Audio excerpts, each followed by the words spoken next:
Hey guys, welcome back to Clownfish TV. This is Kneon. We're going to talk about the Muppets and Disney again. I can't believe we're doing two Muppet videos in the span of like a week.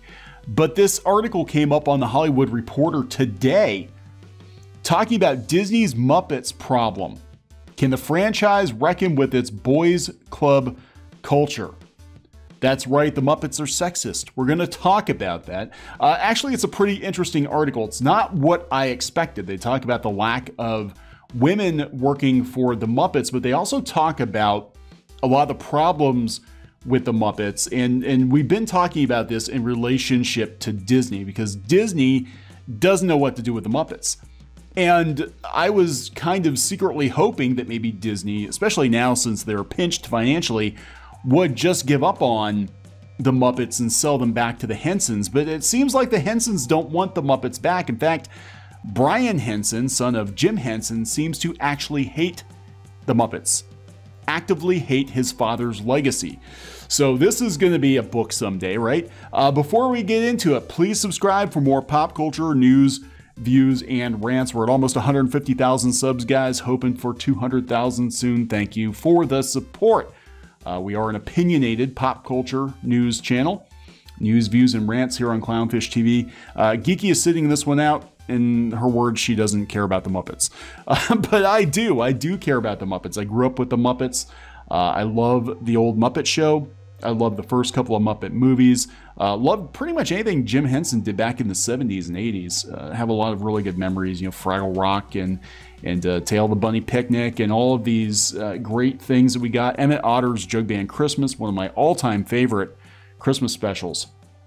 And so when Disney bought the Muppets back in 2004, I was apprehensive, but I'm like, well, there's some precedent here. They've got the attraction in Hollywood studios. They've worked with the Henson Company long enough. Maybe Disney knows what they're doing, and they'll do right by the Muppets, and they have not.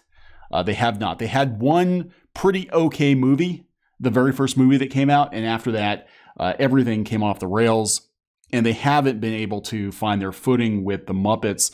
And we're going to talk about that because, you know, it's been a shit show with Disney, and this article is just kind of another blow against Disney's handling of the Muppets. You know, we covered last week that Disney was currently being sued by the guy who came up with the show Bible for the Muppet Babies, for the original Muppet Babies back in the 80s. He was supposed to be consulted and paid if Disney did anything with his concepts, and I guess they had a meeting with him. And then they just kind of, you know, to humor him, but then they kind of went ahead and did their own thing anyway and violated the agreement. So he's actually, you know, suing Disney over Muppet Babies, which is one of the few things they're doing with the Muppets now. But now this comes out from the Hollywood Reporter, and it claims that the Muppets aren't diverse and inclusive enough. There aren't enough women working on the Muppet Show. So this is interesting, and it's all the buzzwords, streaming-centric Hollywood. In a streaming-centric Hollywood, the beloved ragtag troupe is poised for a rebirth, but first its corporate overlords must rectify a workplace that hasn't been inclusive. Since buying the Muppets in 2004, Disney has never been quite sure what to do with the ragtag game. That I agree with 142%. But after years of fits and starts, the Muppets may have found their moment. Hollywood's streaming-first strategy has primed the property with its rich back catalog, including 10 features, 120 episodes of The Muppet Show, and dozens of specials and spin-offs, its deep bench of beloved character IP, and its ability to captivate homebound children for hours on end. One damn long sentence. For a renaissance. They even have the boss's favorite, Bob Chapek, former head of Disney Parks, who took over as CEO in February, is internally known to be much more a fan of the Muppets than Iger ever was. And the brand's latest swing at relevance, a 6-episode series for Disney Plus called Muppets Now, has been lauded by critics as having ushered the Muppets into the TikTok era. That seems to be all Disney can do with the Muppets. They did these short YouTube skits with the Muppets too. You know, of course, they had the I think disastrous Muppets primetime show, which you know, had some very adult humor, and it might have been funny, I guess, for adult fans of the Muppets, but it wasn't something the kids could watch too. You know, that was one of the great things about the Muppets, is that it was really a family show. There were a lot of in-jokes you know, but mostly it was a family thing, and it was pretty good-natured overall. The Muppets primetime show, in my opinion, was a very mean-spirited show, and it was very contrary to what Jim Henson would have wanted. We're going to talk about that because his son does not seem to like the Muppets at all. But I just want to point out, you know, that they actually pulled the plug on Muppets content for Disney Plus. You know, and they're talking about why why there isn't a lot of Muppets content on Disney Plus, and it's because I think Disney just doesn't like them. I don't think Disney knows what to do with them. You know, they're being sued over the Muppet Babies now. There was a lot of drama. We're going to talk about this. Steve Whitmire, who took over for Jim Henson, there was a lot of controversy a couple of years ago. He was fired. He was fired off of his gig as Kermit the Frog. And a lot of that had to do with the fact that he actually was sticking up for the rights of puppeteers and voice actors to be the only voice, you know, to really be their character. And he butted heads, you know, with the Muppet people, with Brian Henson and his sister, Lisa Henson. And he butted heads with Disney because Disney's approach to the Muppets is that anyone is replaceable. And that's one of the things that is so different, you know, now with the Muppets compared to when Jim Henson was in charge is, you know, they were very much extensions of their puppeteers. And, you know, I don't think that can be replicated. Definitely not by a corporation like Disney, you know, but their idea is basically like, it doesn't matter who, you know, who has their hand up Kermit's ass, you know, and we've got 5 other guys that can do Kermit's voice. So they had that controversy. That was only 3 years ago, and that was after the kind of the disaster of the primetime show. Then they had the controversy with Muppets, you know, Muppet Baby lawsuit. That was just last week. And now they've got the Hollywood Reporter coming out and saying there's not enough women in Muppets. And you go down the list here, you go down through the article. It's a very long article. Go out to HollywoodReporter.com. You can read it. But they're talking about, you know, all the women who are not working on the Muppets. It was basically a boys' club when it started back in the 50s and 60s with Jim Henson. They also said that Disney is very cheap and they're not paying their performers very well. Compounding the problem is Disney's hands-off approach to the property. Between 2004 and 2017, the Muppet Studio was shuffled among Disney Consumer Products, Walt Disney Studios, its Special Events Group, and Disney Interactive Media. The Muppets finally landed in Chapek's domain when a 2018 company reorganization moved digital under his Parks Experience and Products unit. And they just reshuffled everything again. Throughout this, Disney has tried to evolve the property creatively, resulting in hits, 2011's The Muppets, and misses, the low-rated 2015 mockumentary sitcom. Yeah, that was a bad idea. But to those who work there, the Muppets never seemed a priority. That is 100% true.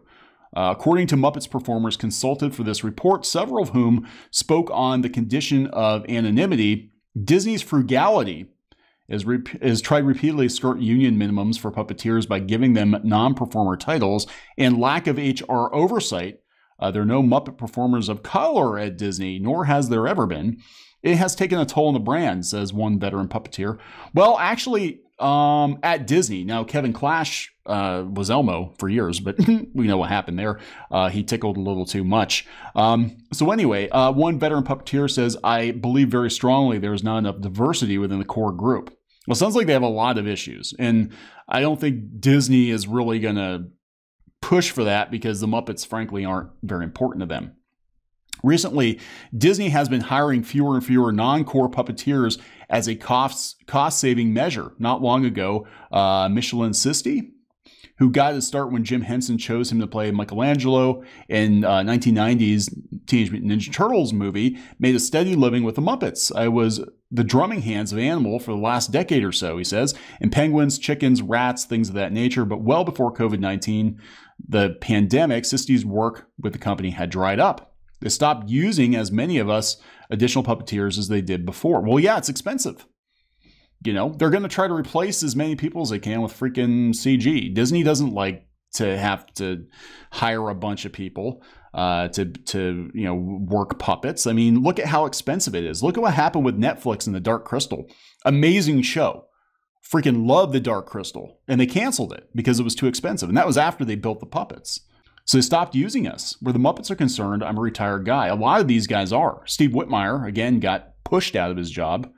And they talk about that. They said also, this is basically the Hollywood Reporter just compiling a list of grievances against Disney-run Muppets. And I would agree with a lot of these grievances. I mean, I think leading with the diversity and inclusion at this point is probably the least of their concerns. I think it's very apparent that Disney doesn't give a shit about Muppets, and neither does Brian Henson, which is really scary. I didn't even know that was the case. Also controversial was the 2017 firing of Steve Whitmire, a Henson disciple who joined the Muppet Show in '78, eventually inheriting Kermit from Henson after his 1990 death. And I thought Whitmire was very good. A virtuoso puppeteer, Whitmire was nevertheless a thorn in Disney's side for years, advocating aggressively on behalf of puppeteers' rights while doing his best to ensure that the Muppets' ethos, i.e. how Jim would have done it, remains intact. A Disney statement at the time of his termination referred to Whitmire's repeated, unacceptable business conduct over a period of many years. Whitmire refutes that characterization, telling The Hollywood Reporter, "There's a fine line between being difficult to work with and being difficult to take advantage of." Now, that's the thing. This looking at the Muppets, you can see what is happening with the Muppets is what is also happening with Star Wars. Disney can't, replace the creator and the core group of people who created this thing. It doesn't gel with corporate America. The Muppets was kind of anti-corporate America. It wound up being financially successful, but Jim Henson himself, if you look into it, he was basically a hippie. Jim Henson was basically a hippie who got lucky enough to make money. And he worked with a core group of friends and talented puppeteers. And there was a certain it factor to the Muppets under Jim Henson that Disney can't replicate. But there are people working at Henson, or were working at Henson, or working with the Muppets that wanted to continue Jim's legacy. And Disney basically told him to go take a hike. And that's happening with Star Wars, too. You have, as we understand it, you have people at Lucasfilm who want to continue doing things George Lucas's way, and Disney is basically telling them to go take a hike and listen to Kathleen Kennedy. So many in the Muppets community found the dismissal of Steve Whitmire shocking. I did. All I could see was Steve being very professional, says David Allen Barkley, a veteran puppeteer who manned Jabba the Hutt in Return of the Jedi and worked alongside Whitmire on ABC's The Muppets. There would come up certain things in the script that all us puppeteers would say, well, Kermit wouldn't say that. And Steve would very gently say, I'm not sure this line is quite correct for Kermit. Yeah, I thought the Muppet primetime show, I thought was basically a very mean-spirited character assassination of the Muppets. It was a very cynical show, and that's not Jim Henson's Muppets. I mean, there were some jokes that were, again, would go over kids' heads, but it was never a mean-spirited thing. He seemed to be very caring about the characters. Others, however, countered that Whitmire grew too powerful and protective of the Muppets' legacy, going so far as to blacklist puppeteers who did not fall in line with his views. Two sides every story. I mean, that could be the case. Maybe Whitmire was afraid of being replaced, but I'll tell you right now, the guy doing Kermit is not that great. He might be an okay puppeteer, but I don't think his Kermit is very good. And he's probably trying to, keep as much of Jim Henson in this company as he can. He's the old guard. Puppeteer Alice Kneon, who also worked on the ABC show, says, I don't know what the issue was that caused that cataclysmic disruption in our community. That was hard on everyone. And it was a little bit mysterious. Steve was Kermit, and Kermit is a movie star.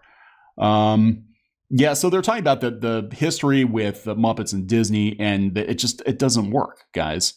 It really doesn't work. 15 years later, after the acquisition, the Muppets are a relatively minor cog in the Disney machine. Henson's dreams of vast Muppet lands inside Disney theme parks never came to fruition. Yeah, Muppet Vision 3D is barely there. Muppets Courtyard's mostly gone. And I'm waiting for them to just pull the plug entirely. Like, they don't know what to do with the Muppets. Now, this is what was really shocking, was that Brian Henson does not like the Muppets. And there does seem to be some character assassination going on here. So any of Henson's creations that did not involve the Muppets, including popular fantasy properties like the Dark Crystal and Fraggle Rock, remained with the Henson Company. Clearly, they like the Dark Crystal, which has been run by Brian Henson and Lisa Henson since their father's death. What quickly became apparent to those who worked with him was that Brian was not his legendary father, nor did he want to be. He has hated puppeteers his entire life, says one longtime collaborator. He had this thing that these people were siphoning from his father like vampires. Jerry Nelson, Dave Gulls, and Frank Oz. The source continues, citing Henson's original core team. According to sources, Brian Henson's aversion to the Muppets persists. At a 2017 live performance at the Hollywood Bowl, after the Muppets led a 17,000-person crowd in an emotional rendition of the Oscar-nominated Muppet movie ballad The Rainbow Connection, phenomenal song, Henson was overheard backstage, according to witnesses, saying, "I hate that fucking song." His last directorial effort, 2018's The Happy Time Murders, was meant to be a repudiation of the Muppets' feel-good legacy. Oh my God, I didn't realize he did The Happy Time Murders. Holy shit. A raunchy film noir starring Melissa McCarthy and a cast of puppets that ejaculated silly string and said things like, "For 50 cents, I'll suck your bleepity bleep bleep." The film bombed, rightly so, and earned 6 Razzie nominations, winning one for McCarthy. Brian Henson declined to comment. Yeah. Still, his Jim Henson Company has an exemplary track record when it comes to employing women, thanks to Lisa Henson's push. So wait a second. So I'm just gonna put this out there. So the Muppets are in the gutter. Steve Whitmire got fired under dubious conditions. Disney hates the Muppets. They can't figure out what to do with them. Brian Henson actively hates his father's legacy, so much so that he goes and makes a movie basically roasting the Muppets. But we're gonna give them a high five for having more women. I think that's the least of their problems. Call me crazy. I'm sure Geeky, if she were here, would probably agree with me. At this point, they need to figure out what to do with the Muppets. They need to save the Muppets. And it doesn't seem like anybody is actually interested in saving the Muppets. And I think the Muppets were so much a part of Jim Henson that when he died, they effectively slowly died with him. I mean, it took a few decades, but I think we're kind of there. Honestly, I feel like kind of the same point I'm at with Star Wars, where I'm like, if George Lucas isn't involved anymore, maybe it's time to just sunset this franchise. I'm kind of like, maybe it's the same with the Muppets. Maybe it's time to just pull the plug. The Disney-owned Muppets, on the other hand, still remain white and male. Something that was baked into its beginning. Wait a second. We're talking about a green frog. We're talking about Fozzie Bear. The Disney Muppets, on the other hand, still remain white and male. Jim Henson and Frank Oz were an amazing double act. I think that's one of the fundamental reasons the Muppet Show works so well. Nevertheless, the company leaned into masculine humor. To be sure, a handful of influential female puppeteers have worked on Henson projects with Muppets over the years, including Fran Brill, who was, I think, Moki Fraggle, and Louise Gold, both hired by Jim Henson himself. These days, however, only 2 women still actively perform with the Muppets. Speaking with The Hollywood Reporter, Kneon, who also works with the Jim Henson Company and affiliated Henson Creature Workshop, and she was one of the stars of The Dark Crystal, Age of Resistance, is forgiving of the lack of female Muppeteers. The Muppets are like Monty Python. Miss Piggy is a wonderful drag role. She's got that over-the-top diva feel. That's a tradition. She's never going to be played by a woman, nor should she be. Is that what they're advocating for? Is Miss Piggy be a woman? She will be played by a series of gentlemen through history. Not if Disney has it their way. Now, here's the biggest problem. Disney has veered from Henson's philosophy by choosing to multicast the Muppets, meaning assigning multiple performers to the same characters. It's the animators' approach, where they have the number 1 Mickey voice, the number 2 Mickey voice, 3, 4, depending on how important the product is. That's what it is, a product. They've seen Muppets in that same sort of way, but the real soul of the character comes from the original puppeteer. When you take that away, you lose the identity of your character. And that's as I understand it, that is what the issue was with Steve Whitmire. Was he was Kermit the Frog. He had taken the mantle of Kermit the Frog from Jim Henson, and he seemed to care more about Kermit the Frog than his own son. That's pretty scary. So this whole thing is just a shit show. The Muppets are in a really bad place right now. You're talking about a Muppet blacklist that apparently Whitmire blacklisted people who didn't get on board with the idea of there only being one primary performer for a character, but that's the way it was when Jim Henson did it. Whitmire said that no, this is not what happened. He said he did not blacklist anyone. God, this is a mess. What a mess. What a mess. This is horrible. So yeah, Disney's in a really bad place with the Muppets right now. You know, I don't even know if there is a solution. I mean, I honestly thought that maybe that you know, the Hensons would buy the Muppets back and they would take care of them, but clearly they don't give a shit, or they wouldn't have sold them in the first place. And it's become very apparent that, you know, maybe it's just time to let it go. You know, maybe it's time to let some of these old IPs go. You know, maybe it's time to let Star Wars go. It's time to let the Muppets go. It's time to let Doctor Who go. If we can't have people come in and have the same TLC or the same love for these characters and these IPs that the creators did, then maybe it's time to just let them go. Maybe it's better that they pass on peacefully than become a zombified version of their former selves. I don't know. So I'm going to wrap this one up. Please subscribe for more pop culture news, views, and rants, and we'll talk to you guys later.